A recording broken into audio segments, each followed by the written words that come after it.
രോഹിത്തേട്ടാ, അങ്ങനെ എമ്പുരാൻ തിയേറ്ററുകളിൽ എത്തിയിരിക്കുന്നു. ഇത്രയും ദിവസം കാത്തിരുന്ന് ഹൈപ്പിന്റെ കൊടുമുടിയിൽ കയറി വന്ന ഒരു പടമാണ്. അങ്ങനെ തന്നെ ആ പടം എന്തായിരിക്കും, എങ്ങനെയായിരിക്കും എന്നൊക്കെ അറിയാനുള്ള ആകാംക്ഷയിൽ ഈ തിക്കിത്തിരക്കുന്നതാണ് നമ്മൾ കണ്ടത്. നമ്മളും ആ പടം കണ്ടിരുന്നു. അതിൻ്റെ ഒരുപാട് എനിക്ക് വ്യക്തിപരമായിട്ട് ആ പടം ഇഷ്ടപ്പെട്ടു. അതിൽ കുറച്ച് പ്രശ്നങ്ങളൊക്കെ ഉണ്ടെങ്കിലും വ്യക്തിപരമായി എനിക്ക് ആ സിനിമ ഇഷ്ടപ്പെട്ടിട്ടുണ്ട്. പക്ഷേ സമ്മിശ്ര അഭിപ്രായങ്ങളൊക്കെയാണ് ആ പടത്തിന് വേണ്ടി വരുന്നത് എന്ന് മനസ്സിലാകുന്നു. മാത്രമല്ല, ഒരു സിനിമയ്ക്കും ഇല്ലാത്ത തരത്തിൽ ചില രാഷ്ട്രീയ പ്രശ്നങ്ങളൊക്കെ ഈ സിനിമയിൽ കടന്നു വരുന്നുണ്ടെന്നാണ് ഞാൻ മനസ്സിലാക്കുന്നത്. എങ്ങനെയാണ് ഈ സിനിമയെ നോക്കി കാണുന്നത്? അല്ല, ഒരു സിനിമയിലും ഇല്ലാത്ത തരത്തിലുള്ള രാഷ്ട്രീയ പ്രശ്നങ്ങൾ എന്ന് പറയുന്ന വാർത്തന്റെ വാചകത്തോട് എനിക്ക് യോജിക്കാൻ കഴിയുന്നില്ല. ആദ്യം സിനിമ ഒരു കലാസൃഷ്ടി എന്ന നിലയിൽ ഇന്ത്യൻ സിനിമയുടെ ഏടുകളിൽ എഴുതി ചേർക്കാൻ പറ്റുന്ന ഒരു സിനിമയായി ലൂസിഫറിനെ കണക്കൂട്ടാം, അല്ല എമ്പുരാനെ കണക്കൂട്ടാം. ലൂസിഫർ ആണെന്നാണ് ഇപ്പോഴും മനസ്സിലാക്കുന്നത്. കാരണം ഈ സ്റ്റീഫൻ നെടുമ്പള്ളി എന്ന് പറയുന്ന കഥാപാത്രത്തെ കണ്ടു മറന്ന മലയാളിക്ക് ഈ ഖുറേഷി അബ്രഹാമിനെ എത്രമാത്രം സ്വീകരിക്കാൻ പറ്റിയിട്ടുണ്ടെന്ന് ആ ചർച്ചയിലേക്ക് നമുക്ക് വരാം. അതുകൊണ്ടാണ് ഇപ്പോഴും ലൂസിഫർ തന്നെ നാക്കിലേക്ക് കയറി വരുന്നത്. ആ ലൂസിഫർ ഇങ്ങനെ മനസ്സിൽ തട്ടിക്കിടക്കുകയാണ്. അപ്പോൾ എമ്പുരാനിലേക്ക് വരുമ്പോൾ ഉണ്ടാകുന്ന മാറ്റമാണ്. അപ്പോൾ സ്വാഭാവികമായിട്ടും ഇതിന്റെ രാഷ്ട്രീയം, ഞാനിതിനെ മോഹൻലാൽ സിനിമ എന്ന് വിളിക്കാൻ ആഗ്രഹിക്കുന്നില്ല. ഞാനിതിനെ ഒരു പൃഥ്വിരാജ് മുരളി ഗോപി കോമ്പിനേഷൻ, അവരുടെ സിനിമ എന്ന് വിളിക്കാനാണ് ആഗ്രഹിക്കുന്നത്. കൃത്യമായി രാഷ്ട്രീയം സംസാരിക്കാൻ, രാഷ്ട്രീയം സിനിമയിലൂടെ നേരിട്ടും ഒളിച്ചും കടത്താൻ കൃത്യമായി അറിയാവുന്ന എഴുത്തുകാരന്റെ പേരാണ് മുരളി ഗോപി എന്നത്.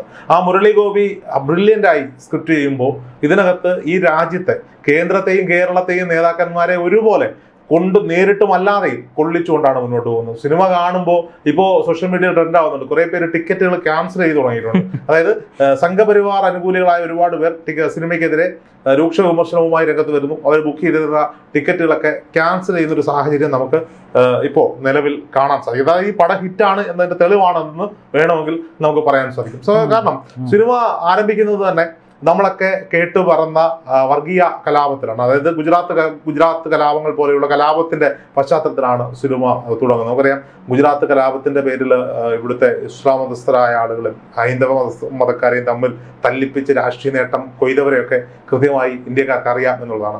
അവിടെയാണ് സിനിമ ആരംഭിക്കുന്നത്. ഇതിൽ മുരളി ഗോപിയുടെയും പൃഥ്വിരാജിന്റെയും നിർമ്മാതാക്കളുടെയും ധൈര്യത്തെ നമ്മൾ സമ്മതിക്കണം എന്നുള്ളതാണ്. കൃത്യമായി കേന്ദ്ര ഏജൻസികളെ കൊണ്ട് പ്രാദേശിക തലത്തിൽ അവർക്ക് പിടിപാടില്ലാത്ത മേഖലകളിൽ കേന്ദ്ര ഏജൻസികളെ എങ്ങനെ അതിനുവേണ്ടി ഉപയോഗിക്കുന്നു, അധികാരം പിടിക്കാൻ വേണ്ടി ഉപയോഗിക്കുന്നു എന്ന് കൃത്യമായി ഈ സിനിമ സംസാരിച്ചു പോകുന്നുണ്ട് എന്നുള്ളതാണ്. അതിനപ്പുറത്തേക്ക് കൃത്യമായി CPM-ന് നല്ല കൊട്ട് അവിടെയും ഇവിടെയുമായി സിനിമ കൊടുക്കുന്നുണ്ട് എന്നുള്ളതാണ്. അതായത് മെഗാ തിരുവാതിരയിൽ തുടങ്ങി കേരളത്തിൽ മാത്രമുള്ള ഒരു പാർട്ടി എന്ന പരാമർശം തുടങ്ങി ഇങ്ങനെ പല പരാമർശങ്ങളിലൂടെ ഈ സിനിമ CPM-നും പിണറായി വിജയനെയും കൃത്യമായി കൊട്ടാനുള്ളടുത്ത് കൊട്ടു നിർത്തും. BJP-യുടെ സംസ്ഥാന അധ്യക്ഷനായിരുന്ന K. സുരേന്ദ്രനിട്ട് നല്ല അദ്ദേഹത്തിന്റെ രീതികളോടൊക്കെ സാമീപ്യമുള്ള ഒരു ക്യാരക്ടറൈസേഷൻ ഉണ്ടാക്കിയെടുത്തിട്ട് സുരാജ് വെഞ്ഞാറമൂടിനെ വെച്ചിട്ട് അങ്ങനെയും ഒരു കളിയാക്കലിന്റെ രീതിയിൽ അത് കൊണ്ടുപോകുന്നു. അതിനപ്പുറത്തേക്ക് സ്വാഭാവികമായിട്ടും ഒരു കോൺഗ്രസ് രാഷ്ട്രീയമാണ് ഇവര് മുന്നോട്ട് വയ്ക്കുന്നത്.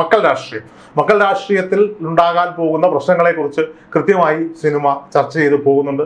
എന്തിനാണ് അവരെ ഏൽപ്പിച്ചത്, എന്താണ് ആ രാഷ്ട്രീയത്തിന്റെ പ്രസക്തി എന്നൊക്കെ പറയുമ്പോഴും കോൺഗ്രസിന് അല്ലെങ്കിൽ UDF-ന് ഒരു തല്ലലല്ല, ഇടയ്ക്കൊരു കൊച്ചു നുള്ളിലും നല്ല തലോടലും ഒക്കെ കൊടുത്തു തന്നെയാണ് സിനിമയിലെ രാഷ്ട്രീയം മുന്നോട്ട് പോകുന്നത് എന്നാണ്. ഇവിടെ എഴുത്തുകാരന്റെ ധൈര്യത്തെ, പൃഥ്വിരാജ് എന്ന് പറയുന്ന സംവിധായകന്റെ ധൈര്യത്തെ ഈ കെട്ടകാലത്ത് രാഷ്ട്രീയമായി ചിന്തിക്കുമ്പോൾ ഈ കെട്ടകാലത്ത് ഇത്തരമൊരു സിനിമയുമായി കൊണ്ടുവരാൻ കാണിച്ച ധൈര്യത്തെ ആദ്യം തന്നെ നമ്മൾ കൈയടിയിലുള്ള സ്വീകരിക്കണം. അതിനപ്പുറത്തേക്ക് സിനിമ ആരംഭിക്കുമ്പോൾ ഫസ്റ്റ് ഹാഫിനേക്കാൾ മികച്ചതായിരുന്നു സെക്കൻഡ് ഹാഫ് എന്ന് വേണമെങ്കിൽ നമുക്ക് പറയാൻ സാധിക്കും. സിനിമയ്ക്ക് വലിയ ഇനീഷ്യൽ കളക്ഷനും വലിയ രീതിയിലുള്ള റെക്കോർഡുകളും ഭേദിച്ചു സിനിമ മുന്നോട്ട് പോകും. സിനിമ സാമ്പത്തികമായി വിജയിക്കട്ടെ, നല്ല നിലയിൽ പോകട്ടെ. കാരണം KGF ഒക്കെ കണ്ട് കണ്ണ് തെളിയിരുന്ന, അല്ലെങ്കിൽ ഒരു ബാഹുബലിയൊക്കെ കണ്ട് കണ്ണ് തെളിയിരുന്ന മലയാളി പ്രേക്ഷകർക്ക് അവരോടൊപ്പം കിടപിടിക്കാൻ പറ്റുന്ന ഒരു പ്രൊഡക്റ്റ്, ഒരു നല്ല കലാരൂപം, ഒരു കലാസൃഷ്ടി മുന്നോട്ട് വെക്കുന്നു മലയാള സിനിമ എന്നത് ഇരു കൈകളും നീട്ടി സ്വീകരിക്കേണ്ടുന്ന കാര്യം തന്നെയാണ്. ഇതില് എനിക്ക് വ്യക്തിപരമായി ഒരു മോഹൻലാലിനോട് ആരാധനയുള്ള ഒരു മലയാളി, ഏതൊരു മലയാളിയെ പോലെ, ഇനിയിപ്പോൾ ചിലരുടെ മമ്മൂട്ടി ആരാധകനാണെന്ന് പറഞ്ഞാലും അവർക്ക് മോഹൻലാലിനോടും മമ്മൂട്ടിയോടും ഒക്കെ ആരാധന ഉണ്ടാകും. പുറമെ പലതും പറഞ്ഞാൽ എന്നെ സംബന്ധിച്ചിടത്തോളം എന്നെ ഒരു അഭിനേതാവും ആകർഷിച്ചിട്ടില്ല. എന്നെ സംബന്ധിച്ചുള്ള സിനിമയാണ് ആകർഷിക്കാറുള്ളത്. അങ്ങനെ ചിന്തിക്കുമ്പോൾ ഈ സ്റ്റീഫൻ നെടുമ്പള്ളി എന്ന് പറയുന്ന ആ ഒരു കഥാപാത്രത്തിന് മുന്നിൽ പിടിച്ചു നിൽക്കാൻ മോഹൻലാലിന് തന്നെ ഖുറേഷി അബ്രഹാമിന് സാധിക്കുന്നില്ല എന്നുള്ളതാണ് എൻ്റെ വ്യക്തിപരമായ അഭിപ്രായം. ഖുറേഷി അബ്രഹാമിനേക്കാൾ എത്രയോ മടങ്ങ് മുകളിലാണ് സ്റ്റീഫൻ നെടുമ്പള്ളി എന്ന കഥാപാത്രം. അത് ഈ സിനിമയിലായാലും ഇപ്പൊ എമ്പുരാനിലാണെങ്കിൽ തന്നെ നമുക്കറിയാം ലൂസിഫറിന്റെ അവസാനമാണ് ഖുറേഷി അബ്രഹാമിനെ കൊണ്ടുവന്ന് അതിന്റെ ഒരു ഇൻട്രോ ഭയങ്കര പഞ്ചിലാണ് സിനിമ അവസാനിപ്പിച്ചിട്ടുള്ളത്. അതിന്റെ കണ്ടിന്യൂഷൻ ആയിട്ട് ഈ സിനിമ വരുമ്പോൾ മോഹൻലാലിനെ നമ്മൾ വേറെ ഏതൊക്കെയോ സിനിമകളിൽ കോട്ടൊക്കെ ഇട്ട് ഡോൺ ആയിട്ട് കണ്ടിട്ടുള്ളത് പോലെ അദ്ദേഹത്തിന് അതിനകത്ത് ചെയ്യാനൊന്നും ഉള്ളതായിട്ട് എനിക്ക് തോന്നുന്നില്ല. അദ്ദേഹത്തിന്റെ പ്രൊമോ പിടിച്ചു വെച്ചിരിക്കുന്ന പോലെയാണ് എനിക്ക് ഫീൽ ചെയ്തത്. കാരണം മോഹൻലാൽ എന്ന് പറയുന്ന അഭിനേതാവിന് അതിൽ ഉള്ളതായിട്ട് എനിക്ക് ഫീൽ ചെയ്തില്ല എന്നുള്ളതാണ്. പക്ഷേ സ്റ്റീഫൻ നെടുമ്പള്ളിയായിട്ട് വരുന്ന കുറച്ച് രംഗങ്ങൾ മാത്രമേ ആ സിനിമയിൽ ഉള്ളെങ്കിൽ പോലും, അതായത് സ്റ്റീഫൻ നെടുമ്പള്ളി വരുമെന്ന് തോന്നിക്കുന്ന രംഗങ്ങളിൽ പോലും, സ്റ്റീഫൻ നെടുമ്പള്ളി ഉപയോഗിച്ചിരുന്ന കാറ് കാണിക്കുന്ന സിറ്റുവേഷനിൽ പോലും ആ സ്റ്റീഫൻ നെടുമ്പള്ളിയുടെ കഥാപാത്രം നമ്മുടെ മനസ്സിനെ വല്ലാതെ ആകർഷിക്കുന്നുണ്ട്. ഇന്റർനാഷണൽ ലെവലിൽ റിയലിസ്റ്റിക് ആയിട്ട് കുറെ സീനുകൾ വിദേശ രാജ്യങ്ങളിൽ ഇവർ ഷൂട്ട് ചെയ്തിട്ടുണ്ട്. എങ്കിലും ആവശ്യമില്ലാത്ത കുറച്ച് സീനുകൾ അതിനകത്തുണ്ട്, നമുക്ക് തോന്നിപ്പിക്കുന്ന ചില സീനുകളുണ്ട് എന്നുള്ളത് പറയാതിരിക്കാൻ സാധിക്കുന്നില്ല. പിന്നെ ചില ഭാഗങ്ങളിൽ ഇതൊരു സിനിമയാണ്, അപ്പോൾ സ്വാഭാവികമായിട്ടും ലോജിക്കിന് വലിയ പ്രാധാന്യമൊന്നുമില്ലെങ്കിലും ചില സീനുകൾ കാണുമ്പോൾ ഇതെന്താണ് ഇങ്ങനെ എന്ന് നമുക്ക് തോന്നിപ്പോകും.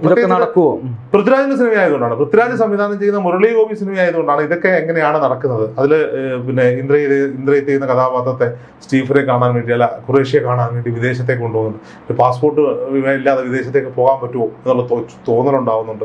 അതുപോലെ കഥ പറയാൻ ആഗ്രഹിക്കുന്നില്ല, ഈ കേരളത്തില് പല സ്റ്റണ്ട് സീനിലും കൊന്നു തള്ളുന്നുണ്ട്. ഇവരൊക്കെ ശവശരീരം ഇവിടെ പോയി, അല്ലെങ്കിൽ ഇതൊന്നും ചെയ്ത ഇത് ആരെന്ന് അന്വേഷിക്കില്ലേ എന്നൊക്കെയുള്ള ചോദ്യങ്ങൾ അവിടെ ഉണ്ടാവുന്നുണ്ട് എന്നുള്ളത് സത്യസന്ധമായ കാര്യമാണ്. അപ്പോൾ ഇത് പൃഥ്വിരാജിന്റെ സിനിമയാണ് അല്ലെങ്കിൽ മുരളീഗോപിയുടെ സിനിമയാണ് എന്നുള്ളത് കൊണ്ടാണ് ആ ചോദ്യങ്ങൾ നമുക്ക്, അല്ലെങ്കിൽ സ്വാഭാവികമായിട്ട് മറ്റേ കെ വി ഗണേഷ് കുമാർ പറഞ്ഞിട്ടുണ്ട് സിനിമയിൽ ആരെ വേണമെങ്കിലും കൊല്ലാം, കേസൊന്നും എടുക്കാൻ പോലീസില്ല എന്ന് നമുക്ക് തോന്നിപ്പോകും. പക്ഷേ റിയൽ ലൈഫിൽ അത് പറ്റില്ല എന്ന് പറയുന്ന ഒരു സാഹചര്യം നമുക്കറിയാം. മൊത്തത്തിൽ സിനിമ ഒരു നല്ല കലാരൂപമായിട്ട് തന്നെ നമുക്ക് എടുക്കാം. പക്ഷേ ഇത് ചർച്ച ചെയ്യുന്ന രാഷ്ട്രീയം കാലിക പ്രസക്തമായ രാഷ്ട്രീയമാണ്. ഇതിൽ IUF അതായത് UDF-നെ അവർ IUF എന്നാണല്ലോ വിളിക്കുന്നത്. IUF-ലെ മക്കൾ രാഷ്ട്രീയത്തെ കുറിച്ച് അവർ വിമർശനാത്മകമായി പല കാര്യങ്ങളും പറയുന്നുണ്ട്. അങ്ങനെ പറയുന്ന ഈ സിനിമയിൽ ആന്റണി പെരുമാറിന്റെ മകനുണ്ട്, മോഹൻലാലിന്റെ മകനുണ്ട്, ഇന്ദ്രജിത്തിന്റെ മകൾ പാടിയിട്ടുണ്ട്, പൃഥ്വിരാജിന്റെ മകൾ പാടിയിട്ടുണ്ട്. അപ്പോൾ സ്വാഭാവികമായിട്ടും അവിടെയും ഒരു മക്കളുടേതായ കോൺട്രിബ്യൂഷൻസ് അവിടെ കൊണ്ടുവന്ന് അവർ പ്രതിഫലിപ്പിച്ചിട്ടുണ്ട് എന്നുള്ളത് ഒരു വിരോധാഭാസമായിട്ട് എനിക്ക് തോന്നി. നല്ല കലാകാരന്മാരാണ്, പക്ഷെ ഇതൊന്നും മുഴച്ചു നിൽക്കുന്നില്ല എന്നുള്ളതാണ്. ആന്റണി പെരുമാവൂർ ചെയ്ത ആ കഥാപാത്രം ഒഴിച്ചത് അത് എന്തായാലും ആശീർവാദിന്റെ സിനിമയിൽ ആന്റണി ഉണ്ടാവും, ഇത് ഏത് ക്യാരക്ടറായിട്ടാണ് വരുന്നത് എന്നൊരു ചിന്ത മാത്രമേ എല്ലാവർക്കും ഉണ്ടായിരുന്നുള്ളൂ. അപ്പോൾ ആന്റണി കാണിക്കുന്ന ആ സീനിൽ സ്വാഭാവികമായ ആളുകൾക്ക് ഒരു ചിരി വരുന്നത് സർവ്വസാധാരണമാണ്. അത് ഇനി എത്ര പെർഫെക്റ്റ് ആയിട്ട് ചെയ്താലും പ്രതീക്ഷിച്ച ആള് വന്നു എന്നൊരു ചിന്ത എല്ലാ സിനിമയിലും ഉണ്ടാകുന്നതാണ്. അപ്പോൾ സ്വാഭാവികമായിട്ടും ഇവരെ സംബന്ധിച്ചിടത്തോളം പൃഥ്വിരാജിനെ സംബന്ധിച്ചിടത്തോളം പൃഥ്വിരാജിന് കമ്മിറ്റ്മെന്റുള്ള എല്ലാ ആളുകൾക്കും കുഞ്ഞു കുഞ്ഞു വേഷങ്ങളൊക്കെ കൊടുത്തിട്ടുണ്ട് എന്നുള്ളതാണ്. അപ്പോൾ മൊത്തത്തിൽ സിനിമ ഒരു ഫാമിലി ആയിട്ടൊക്കെ പോയി കാണാൻ പറ്റുന്ന സിനിമയാണ്. വയലൻസ് ഉണ്ട്, സിനിമ ആവശ്യപ്പെടുന്ന വയലൻസ് മാത്രമേ ഉള്ളൂ. പിന്നെ ആദ്യത്തെ ഒരു പടത്തിന്റെ ഒരു തുടക്കം ഒരു ഇന്റർനാഷണൽ ലെവലിൽ അവർ ആരംഭിച്ചിട്ടുണ്ട് എന്നുള്ളതാണ് നമുക്കൊരു ഒരു ഒരു വിദേശ സിനിമയൊക്കെ കാണുന്ന ഫീൽഡിലേക്ക് വൈകാരികമായി ആ സംഭവങ്ങളെയൊക്കെ കൊണ്ടുവന്ന് കൃത്യമായി കണക്ട് ചെയ്തിട്ടുണ്ട്. പറയാത്തത് കഥയുടെ ഒരു ഇതും നമുക്ക് പുറത്തു പറയാൻ പാടില്ല എന്നുള്ളത് കൊണ്ടാണ്. പക്ഷെ കുറച്ചുകൂടി ഈ ഖുറേഷിയേക്കാൾ കുറച്ചും കൂടി സ്റ്റീഫൻ നിറഞ്ഞാടി എന്ന് തോന്നിയിട്ടുണ്ട് അല്ലേ? സ്റ്റീഫനെ മിസ് ചെയ്തു, സ്റ്റീഫൻ അവിടെ ഇവിടെയൊക്കെ മുണ്ടൊക്കെ എടുത്ത് വരുന്ന സാധനങ്ങൾ വളരെ കുറച്ച് മാത്രമേ ഈ സിനിമയിലുള്ളൂ. സ്റ്റീഫനെ ഭയങ്കരമായി മിസ് ചെയ്തു. ഖുറേഷി അബ്രഹാം എന്തോ ഒരു ഭാരം എടുത്ത് മോഹൻലാലിന് ചെയ്യാൻ പറ്റാത്തല്ല, എന്തോ ഒരു ഭാരം എടുത്ത് തലയിൽ വെച്ചു എന്നാണ്. പിന്നെ അതുപോലെ പൃഥ്വിരാജും മോഹൻലാലും തമ്മിലുള്ള ഒരു കോമ്പിനേഷൻ ഫൈറ്റ് സീൻ പരിപാടിയിലൊക്കെ നമുക്ക് തോന്നുന്ന ഒരു സംഭവം എന്ന് പറഞ്ഞു കഴിഞ്ഞാൽ പൃഥ്വിരാജിന്റെ ഹൈറ്റും അദ്ദേഹത്തിന്റെ ഇപ്പോഴത്തെ ഒരു രൂപവും ചെറുപ്പവും കാര്യങ്ങളും ഒക്കെ വെച്ച് മോഹൻലാലും അദ്ദേഹവുമായിട്ട് ഉണ്ടാകുന്ന ചില പ്രശ്നങ്ങളുണ്ടല്ലോ, അവിടെ അതൊരു വലിയ രീതിയിൽ നമുക്കത് ഫീൽ ചെയ്തു. എനിക്ക് പേഴ്സണലി അത് ഫീൽ ചെയ്തു എന്നുള്ളതാണ്. എന്തായാലും സിനിമ വിജയിക്കട്ടെ. സിനിമ നല്ലൊരു ഒരു വലിയൊരു ടീമിന്റെ വർക്കാണ്. എനിക്ക് തോന്നുന്നു സിനിമയിൽ ഏറ്റവും കൂടുതൽ കൈയടികൾ വാങ്ങുന്ന പൃഥ്വിരാജും മോഹൻലാലും കഴിഞ്ഞാൽ, അല്ലെങ്കിൽ ആശീർവാദ് ശ്രീനിവാസൻ കഴിഞ്ഞാൽ ഏറ്റവും കൂടുതൽ കൈയടി കിട്ടിയത് ആർക്കാണെന്ന് പറഞ്ഞു പറഞ്ഞു ഗോകുലം ഗോപാൽ.